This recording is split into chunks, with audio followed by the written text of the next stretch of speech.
မင်္ဂလာပါရှင်ခေတ်တရကုံ TV Channel ကနေနောက်ဆုံးရသတင်းများကိုတင်ဆက်ပေးပါမယ်ရုရှားခီးစဉ်မတိုင်မီမင်းအောင်လှိုင်ကသစ္စာရှိမှုအရေးကြီးပြီးမြည်တည်ပြမှုမစိုးနားလေကျင်းအေးပေးနိုင်တော်လဲသစ္စာမဲမှုမှာတော့ခွင့်လွှတ်နိုင်စရာမရှိလို့ပြောဆိုတဲ့အကြောင်းတင်ဆက်ပေးပါမယ်အကြံဖက်စကောင်းဆောင်မင်းအောင်လှိုင်ကမလ3ရက်နေ့စတင်တဲ့ရုရှားခီးစဉ်မတိုင်မီနေပြည်တော်စရုံမှပြုလုပ်တဲ့စစ်ဘက်ဆိုင်ရာ Joint of Command အစည်းအဝေးမှာသစ္စာရှိမှုအရေးကြီးပြီးမြည်တည်ပြမှုမစိုးနားလေကျင်းအေးပေးနိုင်တော်လဲသစ္စာမဲမှုမှာတော့လုံးဝခွင့်လွှတ်နိုင်စရာအကြောင်းမရှိလို့ထည့်သွင်းပြောဆိုခဲ့ကြောင်းနေပြည်တော်တပ်သတင်းရှင်းမြစ်တွေကပြောဆိုပါတယ်။တမတော်ကိုသစ္စာရှိဖို့အထက်ရရှိတဲ့ခေါင်းဆောင်တွေပေါ်မှာသစ္စာရှိဖို့နိုင်ငံတော်ကိုသစ္စာရှိဖို့အရာကအရေးအကြီးဆုံးဖြစ်တဲ့သစ္စာရှိရင်ဘလို့ပြမှုမျိုးပဲဖြစ်ဖြစ်ကိုခေါင်းဆောင်ထက်ရရှိတွေကိုနားလည်အောင်ရှင်းပြရင်ခွင့်လွှတ်ခြင်းပေးလို့ရတယ်သစ္စာမဲ့ရင်တော့ဘလို့မှခွင့်လွှတ်နိုင်စရာမရှိဘူးသစ္စာတရားသာမရှိရင်ဘယ်ဖွဲ့စည်းမှကြာမတည်မြဲနိုင်ဘူးဒါကြောင့်တမတော်မှာသစ္စာတရားတွေခိုင်မာအောင်လုပ်ရမယ်ဆိုတာ GOC မီတင်မှာတက်ချုပ်ကပြောသွားတယ်လို့နေပြည်တော်တပ်သတင်းရင်းမြစ်တွေကဆိုပါတယ်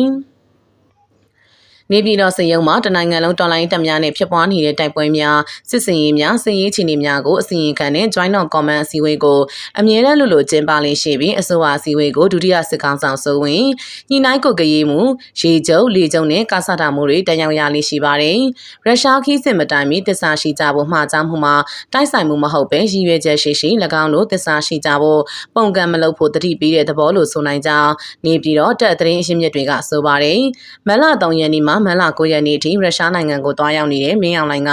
၎င်းရဲ့တာဝန်များကိုဒုတိယစစ်ကောင်ဆောင်စိုးဝင်အတွင်ရင်မှုအောင်လင်းတွေတို့ကို၎င်းညှိနှိုင်းကုတ်ကဲမှုကြောစွာလင်းတို့ထံကိုယာယီလွှဲပြောင်းပေးရခဲ့တယ်လို့သိရပါတယ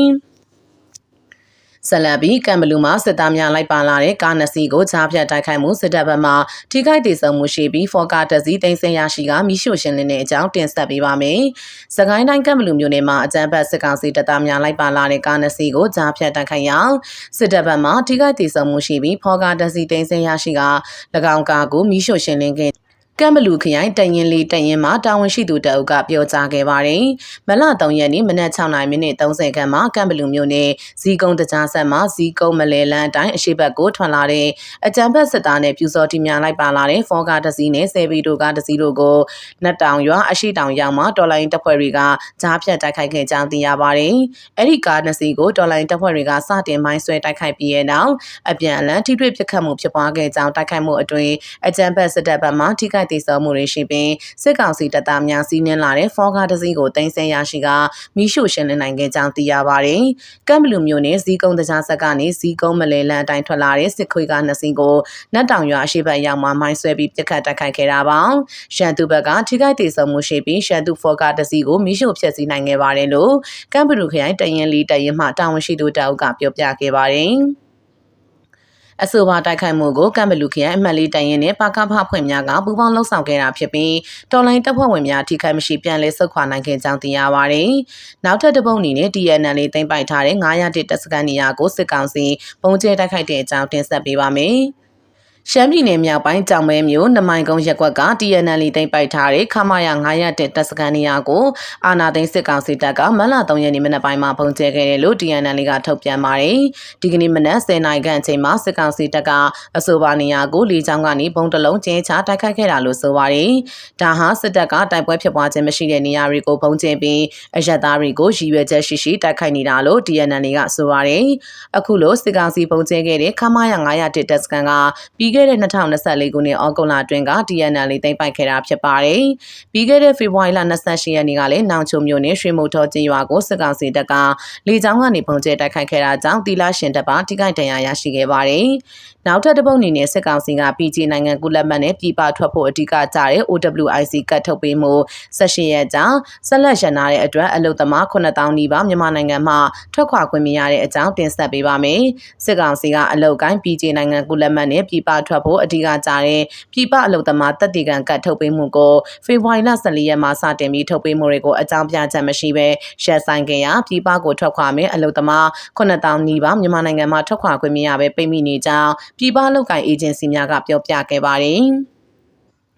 ဇန်နဝါရီလ31ရက်နေ့အကြံပတ်စစ်ကောင်စီကထိုင်းနိုင်ငံဆိုင်ရာမြန်မာတမန်ကြီးချစ်ဆွေကိုအလုသမားဝန်ကြီးတစ်အဖြစ်ခန့်အပ်လိုက်ပြီးတဲ့နောက်ဖေဖော်ဝါရီလ14ရက်ကစတင်ပြီးပြည်ပကိုအလုသမားစေလွှတ်မှုတွေအားလုံးကိုပြန်လည်တုံ့တက်ဖို့လို့ဆိုပြီးအလုသမားဝန်ကြီးဌာနကယာယီရပ်ဆိုင်းခဲ့ကြောင်းအဲဒီနောက်စီမင်းစည်းကမ်းနဲ့လှုပ်ထုံးလုပ်နည်းများကိုစစ်စစ်နေရလို့ဆိုပြီး OWIC ကတ်ထုတ်ပေးမှုတွေကိုအကန့်အသတ်မရှိယာယီရပ်ဆိုင်းခဲ့ခြင်းဖြစ်ကြောင်းသိရပါတယ်။ OWIC ကတ်ကိုလုံးဝကိုထုတ်မပြီးတော့တာဖေဖော်ဝါရီလ14ရက်နေ့စစ်စခန်းတွေကြီးညာမဲ့သတင်းထွက်လာလိုက်မတ်လ3ရက်နေ့ဝန်ကြီးဌာနအမိန့်သစ်ထွက်လာမယ်ပြောလိုက်နဲ့လက်တွေ့တော့ဘာမှဖြစ်မလာဘူးတချို့ scale worker တွေစေလွတ်နေတဲ့ဂျပန်သွားမဲ့ agency တချို့တော့ OWIC လောက်ခွင့်စေကနန်းလောက်ချပေးတာရှိရဲ့အဲ့ဒါကလည်းအလုပ်သမားညွှန်ကြားမှုဦးစီးဌာနက email ပို့ပြီးအကန့်အသတ်နဲ့လုပ်ပေးတာအခြေခံအလုပ်သမားတွေအားလုံးကို OWIC ခတ်ထုတ်မပြီးတော့အခုပြည်တွင်းမှာပိတ်မိနေတာကျွန်တော်တို့သိရသလောက်စည်ရင်အရာဆိုရင်တော့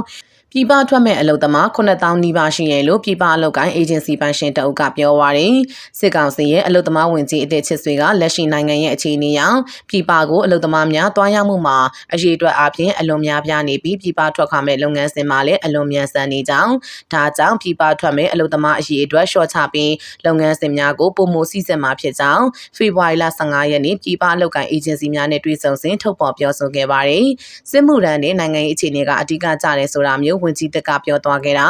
agency တွေကိုလည်းဒီထက်မကပို့ပြီးတော့စီစစ်မယ်ဆိုတာမျိုးပါထုတ်ပြောခဲ့ပါတယ်အခုက agency 600ကျော်လောက်ကစီကံမလိုက်နိုင်ဘူးဆိုတာမျိုးလည်းပြောသွားတော့ PJ သမားတွေပြည်ပထွက်ခွာခွင့်ကလွယ်လွယ်နဲ့တော့ပြတ်မပေးတော့ဘူးလို့သုံးသပ်လို့ရတယ်လို့မင်္ဂလာတောင်ညွန့်မြို့နယ်အခြေဆိုင်ပြည်ပလောက်ကန် agency ပိုင်ရှင်တအုပ်ကဆိုပါတယ် PJ နိုင်ငံကူးလက်မှတ်နဲ့ပြည်ပထွက်ခွာခွင့်လက်တလောယာယီရပ်ဆိုင်းထားတဲ့ OWIC ကရရှိဖို့စောင့်ဆိုင်းနေတဲ့ခွင့်ပြုမိမြောင်ပြည်ပသွားရောက်မဲ့အလုပ်သမားများမှာ agency ဝန်ဆောင်ကလင်းရင်လက်မှတ်များတိမ်ပေါင်းများစွာဆုံးရှုံးမှုတွေဖြစ်ပေါ်နေပြီးအလုပ်သမားဝင်ကြီးဌာနဘက်ကိုမေးမြန်းစုံစမ်းတော့လေအပြည့်တစုံတရာရရှိခြင်းမရှိကြောင်းသိရတယ်လို့သတင်းမှာဖော်ပြပါရှိပါတယ်ရှင်